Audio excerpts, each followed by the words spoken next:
Boa noite. Bem-vindos à página do Facebook do Centro Espírita Monte das Oliveiras. Hoje vamos nos debruçar mais uma vez sobre um tópico da codificação de Kardec do Evangelho segundo o Espiritismo, onde as máximas de Cristo são interpretadas à luz desta nova dimensão espiritual. Para tanto, eu vou pedir que nos preparemos para entrarmos na devida sintonia com a espiritualidade. E por isso, peço a todos que nesse momento se aquietem, mantenham vossos pensamentos tranquilos, vislumbrem a figura de Jesus, fechem os olhos, mantenham uma respiração calma, tranquila. Procurem, dentro do possível, afastar da mente toda e qualquer intranquilidade que vos possam afligir. E assim fazendo, mais tranquilos, já sentindo a espiritualidade que se derrama sobre nós, vamos elevar o nosso pensamento ao nosso Mestre Jesus, a Deus, nosso Pai, e toda a espiritualidade presente através da prece que o Mestre nos ensinou. Pai nosso que estais nos céus, santificado seja o vosso nome, venha a nós o vosso reino, seja feita a vossa vontade, aqui na terra como nos céus. O pão nosso de cada dia dá-nos hoje, perdoai as nossas ofensas, assim como nós perdoamos àqueles que nos têm ofendido. Não nos deixe, Senhor, cairmos ante as tentações, mas livrai-nos de todo mal, que assim seja, graças a Deus. Assim, através da codificação kardeciana, nós vamos meditar a respeito do valor da riqueza na vida humana. A necessidade de uma tomada de consciência, os bens materiais, o enriquecimento, todo o poderio do dinheiro que existe atualmente no mundo. Qual é a nossa postura como cristãos que somos em relação a tudo isso? Qual é a relação que nós devemos ter com esses ganhos? Então, esta noite, do Evangelho segundo o Espiritismo, nós vamos buscar o tema que assim se faz: servir a Deus e a Mamon. Este tópico, ele traz algo de bastante importante e prático para nossas vidas. Qual é a relação que nós espíritas devemos ter com o dinheiro? Com o poder do dinheiro, com as coisas, com a materialidade, com o poder de comprar e ter, que é tão importante hoje em dia na nossa sociedade, se tornando até muito mais do que uma mensuração de necessidade, na verdade, um ponto de ostentação.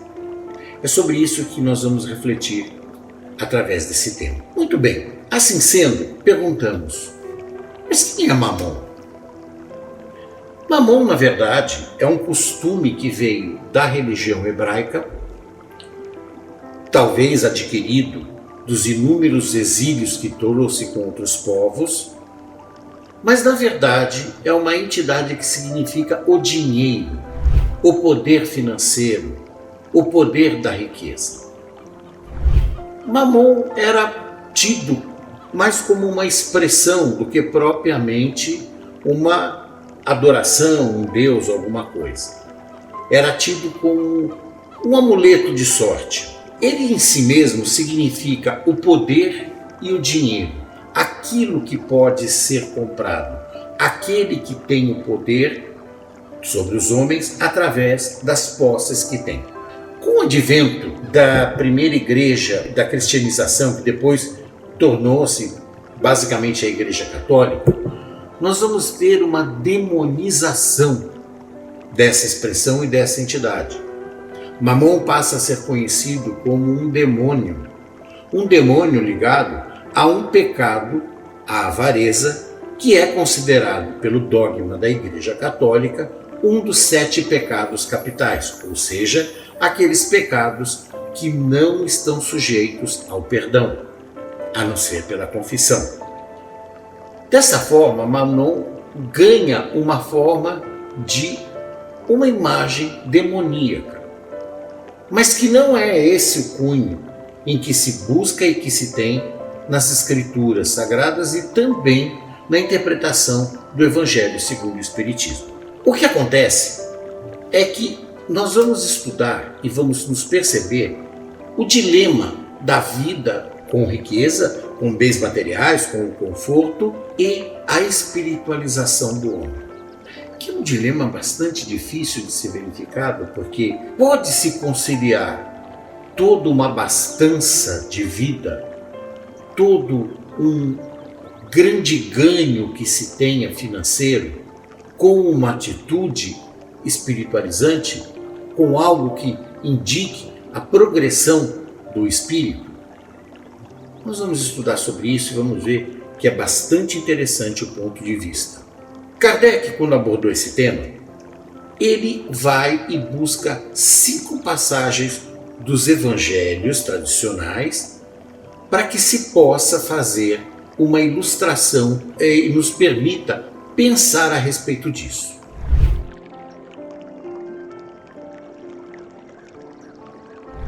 Ele pega parábolas transcritas por Cristo e vivenciadas nos evangelhos para que nós possamos refletir as dimensões desse problema e desse dilema. Ele busca aquela parábola do jovem rico que procura Jesus, do homem avarento por um futuro abastado, aquele encontro entre Jesus e Zaqueu, o mau rico e o bom pobre, e a parábola dos talentos. Eu vou fazer um pequeno resumo de cada uma dessas parábolas, que é para a gente tentar pegar a significação delas. Maiores detalhes e um bom estudo estão não só no Evangelho segundo o Espiritismo, com os comentários das entidades espirituais que presidiram a edição desse capítulo, como também na própria Bíblia, nos Evangelhos, a se buscar isso daí. A primeira parábola fala de um acontecimento de um jovem rico que procura Jesus.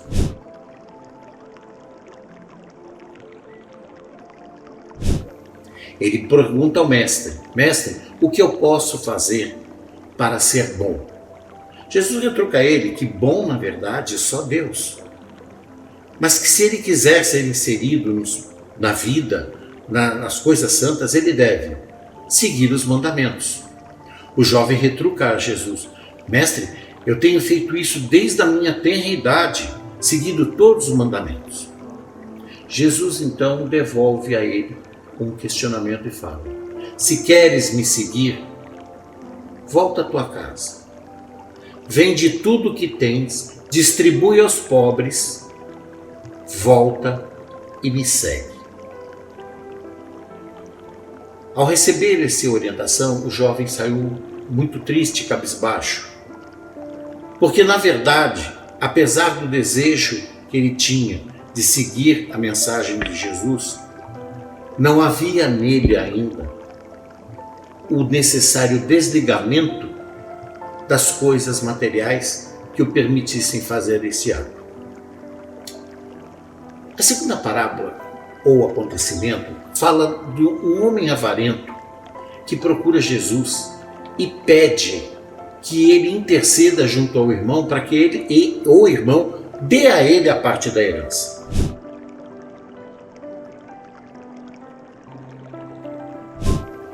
Jesus repudia e diz: quem me fez juiz desse tipo de causa? E o homem diz que precisa disso para poder prover o futuro dele de uma maneira estável, segura. E Jesus pondera o seguinte: do que adianta trabalharmos a vida inteira, construirmos uma vida segura financeiramente, materialmente, projetarmos um futuro tranquilo, projetarmos uma vida serena na nossa velhice, se no dia seguinte nossa alma pode ser levada?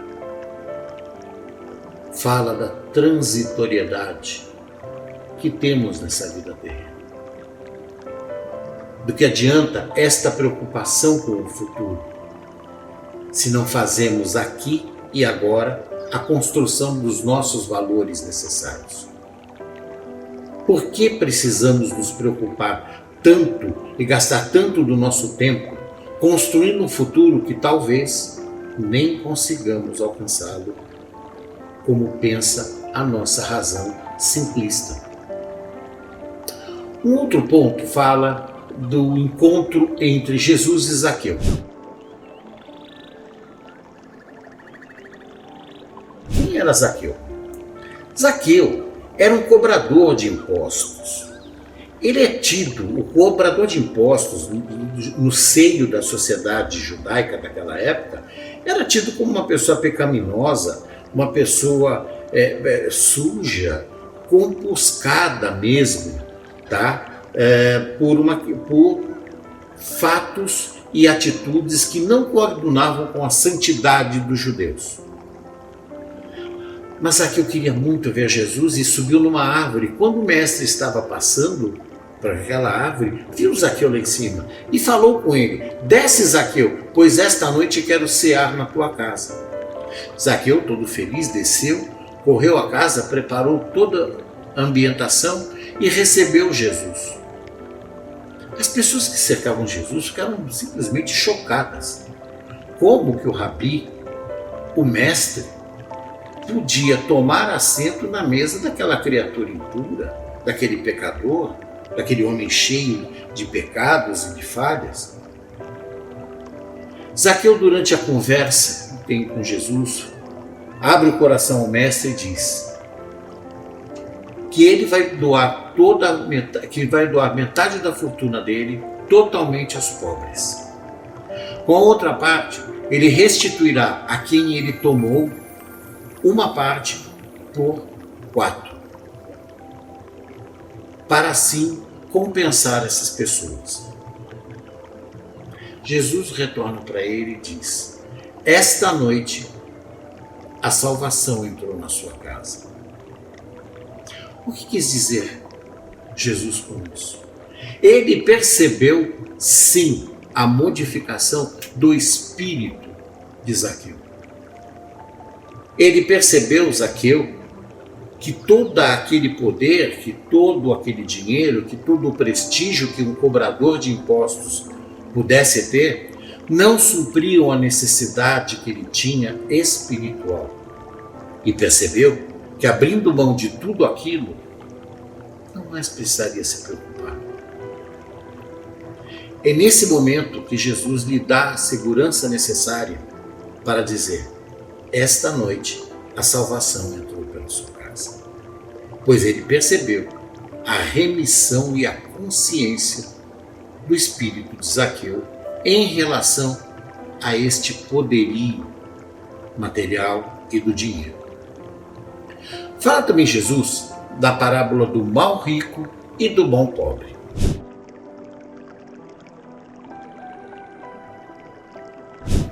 E é uma história que, se nós transportarmos para os nossos dias de hoje, veremos que, infelizmente, ela se torna até comum. O mau rico era extremamente rico, de ostentação, dado a luxos, dado ao desperdício, com uma mesa sempre farta, regada de banquetes, bons vinhos, boas bebidas e rodeado de pessoas vãs. À porta deste homem muito rico e poderoso ficava uma criatura andrajosa, toda cheia de feridas e faminta, esperando algumas migalhas que caíssem daquela mesa. Mas aquele rico, ao invés de separar um pouco até daquelas migalhas do que ele tinha naquela mesa tão vasta e dar àquele pobre, preferia dar aos cães, desperdiçando assim uma boa comida. Acontece que na mesma noite ambos desencarnam.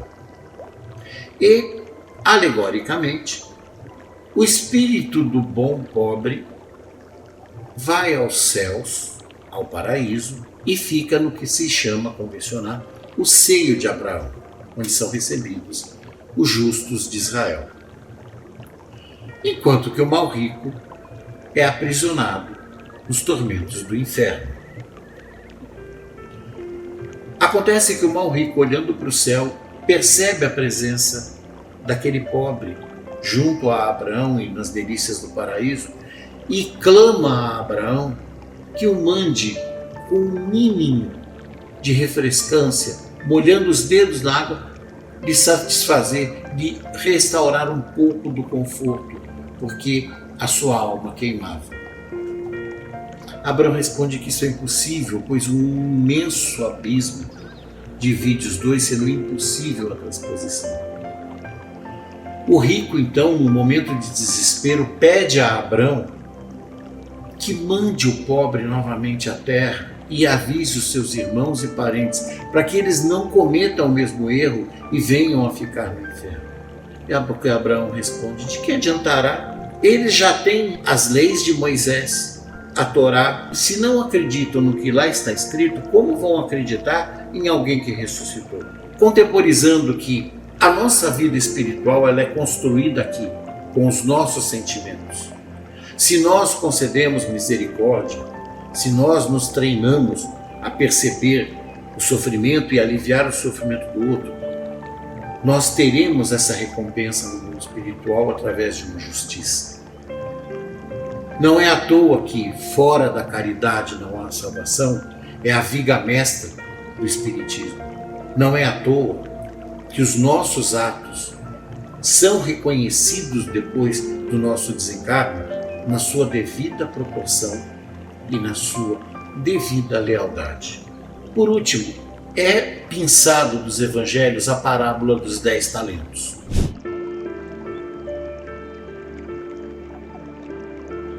Essa é uma parábola bastante conhecida e diz que um determinado senhor, precisando se ausentar de sua residência por uma questão de viagem, chama 3 servos. E ao primeiro servo ele entrega 5 talentos. Talentos são os dinheiros, são as moedas, valores financeiros que se tinham à época de Jesus. Entrega a esse servo 5 talentos e fala: guarda-os para mim, pois retornarei e conversaremos depois. A mesma coisa ele chama o segundo servo e dá a esse servo 2 talentos, recomendando também que guarde, porque quando retornar irão conversar e se acertar nas contas. E chamando o último servo, entrega a este 1 talento, recomendando a mesma forma que havia feito com os outros. Parte em viagem e sucede que o primeiro servo, que recebeu 5 talentos, leva este dinheiro a investimentos bons e seguros. Da mesma forma, o segundo servo também busca negócios e investimentos em que esse dinheiro possa render e ficar seguro para o seu senhor e patrão. Já o terceiro servo, não muito afeito ao trabalho ou a se preocupar com as coisas que lhe são incumbidas, guarda o talento para que não fosse roubado debaixo das tábuas do suário. Tempos depois retorna o patrão e vem tomar dos seus servos as devidas contas. O primeiro servo fala então: mestre, me deste 5 talentos e eu os retorno com mais 5 talentos que foram oferidos das aplicações que fiz e dos negócios que fiz. O patrão fica bastante agradecido e pede para que ele fique ao seu lado. Da mesma forma, o segundo servo vem e fala: mestre, me deste 2 talentos e eu devolvo 2 mais 2, que também foram de negócios que fiz conforme a sua orientação. O patrão também fica bastante agradecido e pede que o servo se junte ao primeiro ao seu lado. Vem o terceiro servo e humildemente diz: mestre, sabendo da sua rigidez e com medo de que me roubassem o talento, eu o escondi e não fiz nada. Retornam suas mãos um talento. E o patrão fica bastante aborrecido e reprime o servo dizendo: poderias pelo menos ter colocado no mercado onde me renderia alguns juros ou junto com os mercadores? Mas a sua preguiça, a sua indolência o fez estacionar e eu acabei perdendo dinheiro. E aborrecido tomou o talento de volta e dispensou o servo para que fosse embora e não mais retornasse. Esse tipo de conotação nos traz a evidência de por que reencarnamos com bens materiais. Numa gradação maior ou menor, o quanto temos vantagem desses talentos, porque daremos conta de tudo isso quando retornarmos à pátria espiritual. O que diremos a respeito do nosso corpo saudável, da nossa vida, do nosso trabalho, dos bens que amealhamos? Teremos dado bom uso dele? Não digo multiplicando junto com os mercadores, absolutamente, mas cumprindo as orientações de Cristo.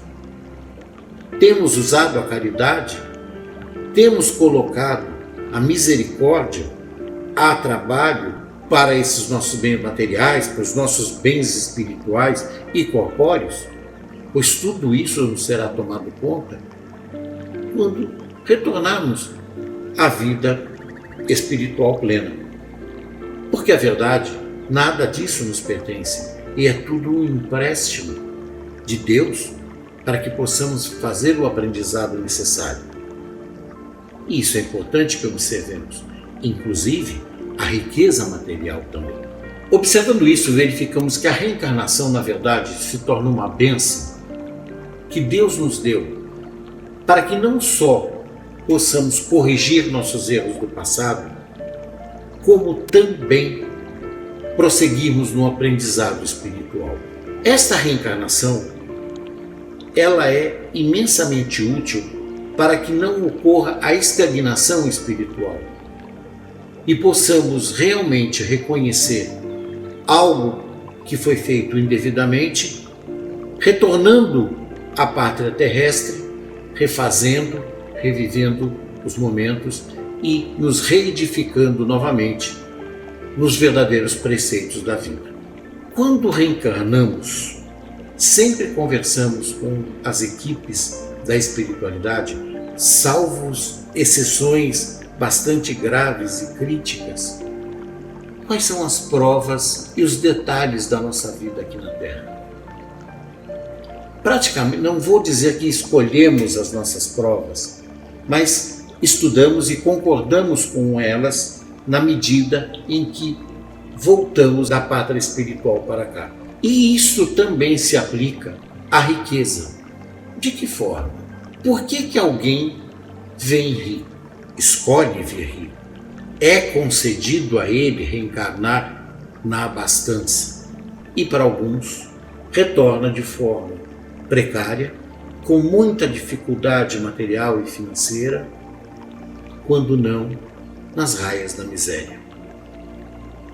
Há que pensarmos principalmente nas compensações da lei do retorno, na necessidade de aprendizado do nosso espírito, mas também há que pensarmos que escolhemos essa prova como uma prova difícil de ser vivida. A prova da riqueza, vários entidades espirituais de alta gabaritação nos têm instruído que é uma das mais difíceis de serem cumpridas, por causa do poder hipnótico que o dinheiro, que o poder financeiro, que o orgulho e a vaidade têm sobre a vida humana. É extremamente necessário que nós observemos como esse dinheiro é aplicado. Isto não quer dizer que quem venha à Terra com uma boa situação financeira esteja automaticamente fadado a uma perdição, ou um atraso, ou a tropeçar no caminho da evolução. Absolutamente. Em sendo ele imbuído de boas intenções, de uma magnitude espiritual maior, de um esclarecimento maior, pode transformar essa riqueza em lenitivo para os que sofrem. A geração de empregos, as atividades de cultura e ensinamento, o socorro aos necessitados, o socorro aos doentes, tudo isso que é feito através de posses financeiras dessas pessoas é o bom uso que se faz da riqueza e da materialidade. E deve, portanto, ser objeto de todo o respeito e de toda a gratidão a essas pessoas. Diferente da mente daquele que só pensa no entousamento, que só pensa na sua vaidade e brilho pessoal, que apenas tem em mente o seu conforto e o seu hedonismo. Há que observar que a lei do retorno vai funcionar da mesma forma. Se eu malversei os meus recursos dentro da diretriz espiritual que me foi dada, não poderei esperar uma colheita de bons frutos. Ao passo que, se daqueles recursos que me foram dados, eu consegui praticar a caridade, a misericórdia e espalhar para aqueles que necessitam a verdadeira mensagem do Cristo, em retorno à pátria espiritual, tenho certeza que isso será levado muito em conta, não só pelo bem que eu pratiquei, como pelo aprendizado que eu conseguir obter a partir dessa experiência. A consciência dos valores morais indica a relativização das coisas materiais. Nada indica que o fato de eu ser extremamente rico, necessariamente eu vou ter uma perda moral, absolutamente. A consciência dessa retidão e, principalmente, o reconhecimento da mensagem cristã no uso do dinheiro faz com que eu reveja todas essas ponderações que hoje classificam os homens e os diferenciam entre pobres, ricos, melhores, piores. E aí depreendemos um último ensinamento bastante importante. Quando vimos à Terra com recursos, qual a educação que daremos aos nossos filhos, aqueles que dependem de nós? E não só os filhos naturais, mas todos aqueles em que possamos auxiliar moral e espiritualmente. É de nossa responsabilidade que possamos ensinar essa conceituação de que as pessoas valem pelo que são e não pelo que têm. É de nossa inteira responsabilidade formarmos estes que temos como filhos espirituais no verdadeiro caminho e no valor das coisas que realmente importam. O fato de Deus, na sua suprema bondade, permitir que pessoas reencarnem, voltem à Terra em posição extremamente privilegiada e outros tantos voltem em condições de precariedade absoluta, só demonstra a bondade de Deus para com aquilo que realmente precisamos e necessitamos. Não se configura dessa forma uma injustiça, muito pelo contrário. Quem assim o vê logo de imediato acredita que Deus não é bom nem justo, pois divide uns em grandes e outros em pequenos. Porém, olhando para as causas pretéritas, vamos observar como a justiça se faz nesses pontos de encontro, nesses cruzamentos de existências, nesses aprendizados espirituais de cada um. Existe então o aprendizado na pobreza, o aprendizado na riqueza. Tanto um quanto o outro extremamente importantes para o que precisamos. Tanto um quanto o outro fundamentais para que possamos chegar ao meio termo e entender o valor da mensagem de Jesus. Fica uma questão. Devemos ajudar? Mesmo que a pessoa ajudada não honre ou não faça bom uso daquela ajuda? Sim, devemos ajudar. Com uma esmola, com uma ajuda, com alguma coisa material. Mesmo que aquela pessoa dê mal destinação àquilo que doamos e ajudamos, isto será uma consequência dela e não nós. A nossa obrigação do auxílio da ajuda, da benemerência, cumprimos nós. O sequenciamento que esta pessoa vai dar é do livre-arbítrio dela, da existência e da decisão dela. Estando, portanto, aí a inteligência quando Cristo nos diz: o meu reino não é deste mundo. Não nos interessa o que o outro vai fazer. Interessa, sim, o que sentimos e fazemos de coração. Porque o fazemos na orientação da doutrina de Jesus e não porque outro ou outros vão achar daquilo que foi feito. A base de toda essa conceituação reside, enfim, em quanto orgulho, egoísmo e vaidade habita dentro de nós ainda. Naturalmente, a evolução do homem caminha para a exoneração desses sentimentos do campo sentimental do homem.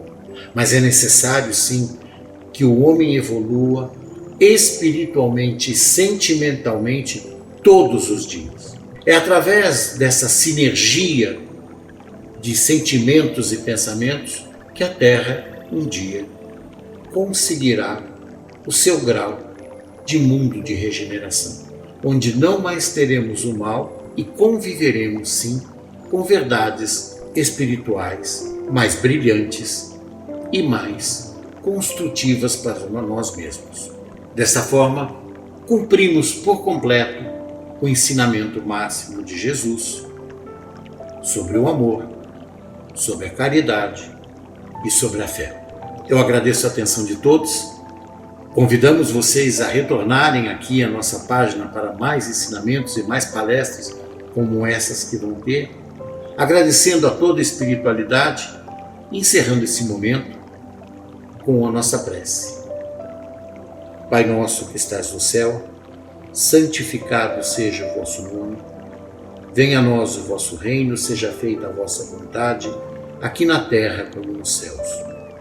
O pão nosso de cada dia dá-nos hoje. Perdoai as nossas ofensas, assim como nós perdoamos àqueles que nos têm ofendido. Não nos deixe, Senhor, cairmos ante as tentações, mas livrai-nos de todo o mal, que assim seja. Amém. Muito obrigado, uma boa semana para todos.